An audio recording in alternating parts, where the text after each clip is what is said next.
I was just a kid, barely 18. My first big job? Installing a boiler in the cellar of the treasurer's house in York. Thought it would be boring, if anything, just bricks, pipes, and dust. The cellar was quiet, the kind of quiet that rings in your ears. I remember the walls, damp old stone that sweated cold in patches. It smelled like moss and earth, the kind of rot that lingers in your clothes. I was standing on a ladder, fixing a pipe along the ceiling. That's when I heard it.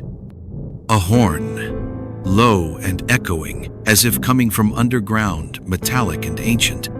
Then, the drum beat, slow, steady, and then, the sound of marching, footsteps, but not on the floor, beneath it.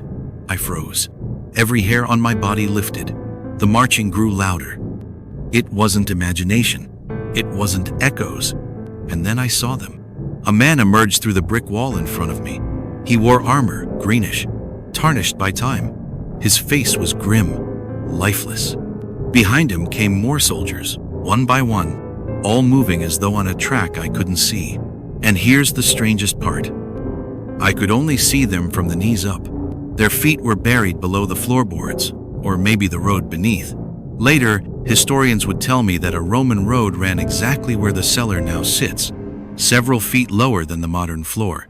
All I knew was the dread, the cold that filled the air, thick and metallic. The torches they carried didn't flicker. The men didn't blink. Their eyes were hollow, lost to something I couldn't name. One of them turned his head toward me, and though his mouth didn't move, I heard it. This march never ends. The air dropped 20 degrees in a breath. My ladder wobbled. I stumbled off it, crashing to the stone floor.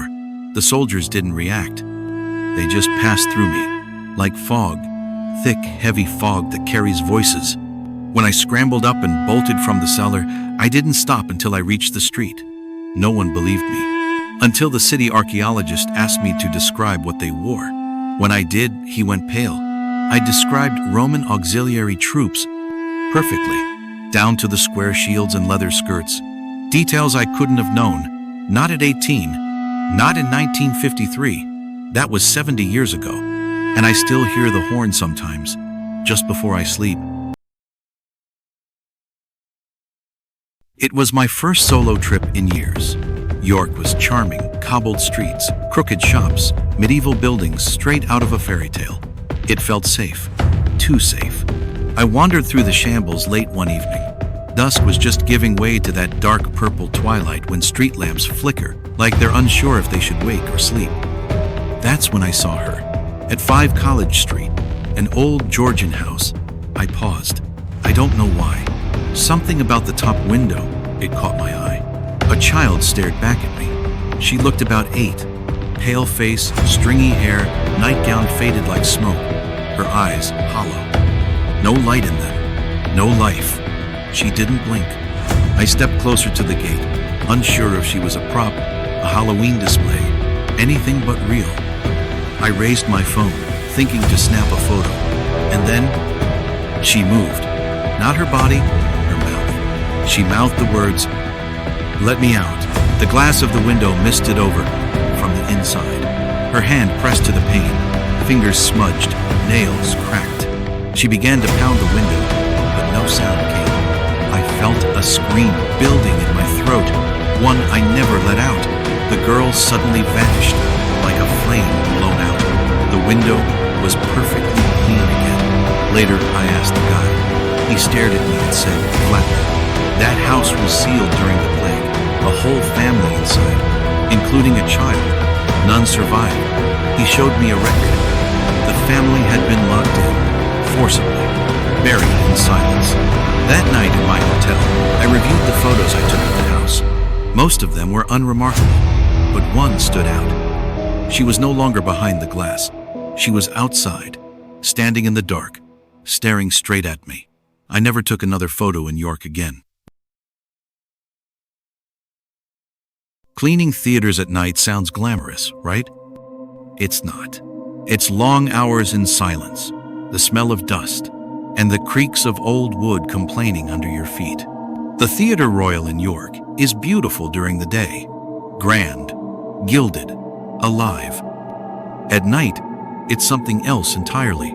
That night, I was alone. Just me and my mop on the top balcony, overlooking the stage. I had just turned off the main lights when I heard soft rustling near the wings. I figured someone left a costume out. I stepped toward the edge of the balcony and I saw her, a woman in gray, pale face, long robe, hands clasped in front of her as if in prayer. She stood in the center of the stage, still, too still. I called out, "Hey, we're closed." She didn't react. Then she began to drift toward the left side of the stage. I moved to follow, stepping down to the main floor. By the time I got backstage, she was gone. Except the door to the bricked-up room, a door that hadn't opened in 100 years, was wide open. A choking cold poured out from it, and then a sound, weeping, sorrowful, stifled sobs. I stepped into the doorway, just a foot or two, and I felt it. Someone standing behind me, breathing down my neck. I turned, no one. Except in the mirror on the far wall, I saw myself. And her standing just over my shoulder. I ran. I quit the next morning. Months later, I read her story. A nun, bricked in alive behind the stage for falling in love with an actor. She's been seen many times since, mostly before performances. Some say she's a bad omen, a warning. Others say she's just lonely. Either way, every time I walk past the Theatre Royal now, I feel a cold stare from behind those dark windows. And sometimes, I think I hear her whisper my name. Every haunting has a witness. You've just become one. Subscribe and never be alone again.